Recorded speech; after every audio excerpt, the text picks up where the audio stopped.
Hello everyone, मैं सल Sonam. Welcome to my channel passion education by Raj academy. अगर आपने मेरा चैनल सब्सक्राइब नहीं किया है so please subscribe my channel.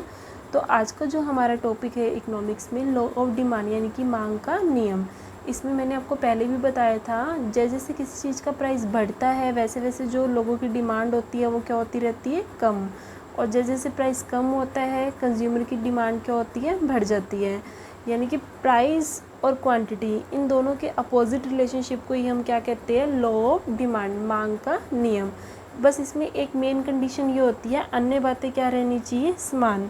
जैसे मैंने आपको एग्जांपल भी दिया था, जो कंज्यूमर की इनकम है उसमें कोई चेंज नहीं होना चाहिए, उनके टेस्ट एंड प्रेफरेंस में कोई चेंज नहीं होना चाहिए, गवर्नमेंट पॉलिसी में कोई चेंज नहीं होना चाहिए। ये सारी चीज़ें क्या रहनी चाहिए, समान रहनी चाहिए, तभी ये नियम इस पर अप्लाई होगा। इसमें भी हम एग्ज़ाम्पल लेंगे, जैसे प्राइस, यहाँ पे क्वांटिटी यानी कि मांग। मान लो जब प्राइस 10 था तो जो कंज्यूमर की डिमांड थी वो कितनी थी, 100। जैसे ही प्राइस 9 हुआ यानी कि 10 से कम होकर 9 हुआ, वैसे ही जो कंज्यूमर की डिमांड थी वो कितनी होगी, 100 से 150। और जैसे ही प्राइस 9 से कम होकर 8 हुआ, वैसे ही कंज्यूमर की डिमांड बढ़कर कितनी होगी, 200।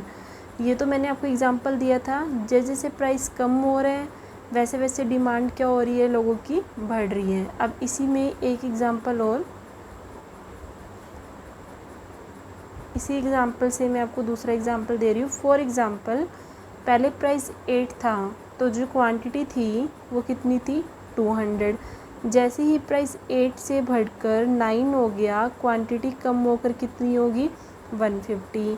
जैसे ही प्राइस 9 से बढ़कर 10 हो गया, वैसे ही क्वांटिटी कितनी होगी, 100। मतलब जैसे जैसे प्राइस बढ़ रहे हैं, यानी कि पहले 8 था, फिर 9 हुआ, देन 10, वैसे वैसे क्वांटिटी क्या होती गई, कम। पहले 200 थी, फिर 150 होगी, फिर कितनी होगी, 100। यानी कि प्राइस बढ़ेगा तो जो क्वांटिटी है वो क्या हो जाएगी, कम हो जाएगी। प्राइस कम होएगा तो क्वांटिटी क्या हो जाएगी, बढ़ जाएगी।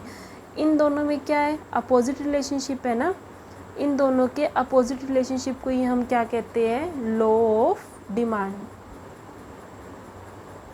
मांग का नियम।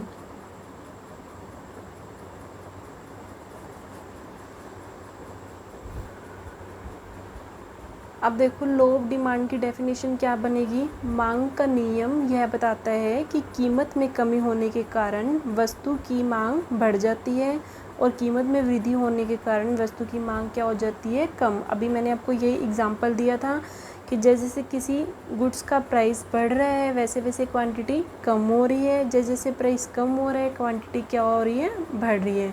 तो इसी से हमारी क्या बन जाती है, डेफिनेशन। आप इसको मार्शल के अकॉर्डिंग भी यही सेम डेफिनेशन लिख सकते हो, यही बोर्ड में भी आप इसका यूज़ कर सकते हो अच्छे से।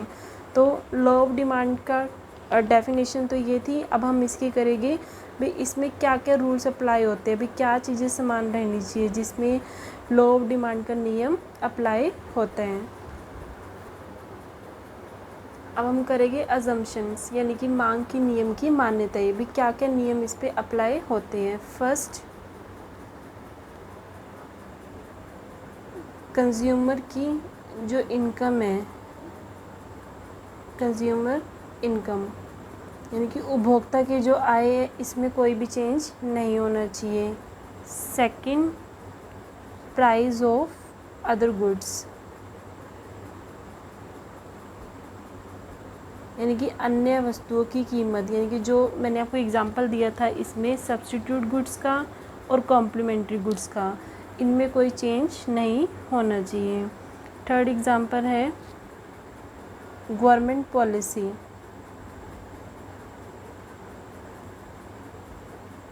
जो भी सरकार नीतियाँ बनाती है हम ये मानकर चलते हैं इसमें कोई चेंज नहीं हो रहा।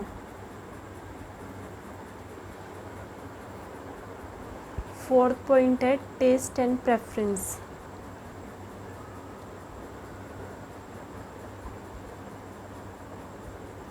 यानी कि रुचि तथा प्राथमिकता, जो भी लोगों की पसंद है उसमें कोई चेंज नहीं होना चाहिए। फिफ्थ पॉइंट है एक्सपेक्टेशन, यानी कि संभावनाएं। जो भी लोगों की एक्सपेक्टेशन होती है, जब भी मतलब वो सोचते हैं कि फ्यूचर में कहीं इस चीज़ का प्राइस बढ़ तो नहीं जाएगा या कम तो नहीं हो जाएगा, तो हम ये सब मान कर चलते हैं कि इसमें कोई भी चेंज नहीं हो रहा। तो ये क्या होती है, अगर ये सारी बातें अप्लाई हो रही है तो भी हम लोग का जो भी नियम है, जो भी मैंने आपको बताया, वो रूल इस पर अप्लाई होगा। यानी कि अन्य बातें समान रहने पर, अन्य बातें कौन सी थी, यही 5। इसमें आप और भी चीज़ें ले सकते हो जो आपको पहले एग्जाम्पल दिए थे, लेकिन जो मेन पॉइंट है वो क्या है, ये 5 मेन पॉइंट है।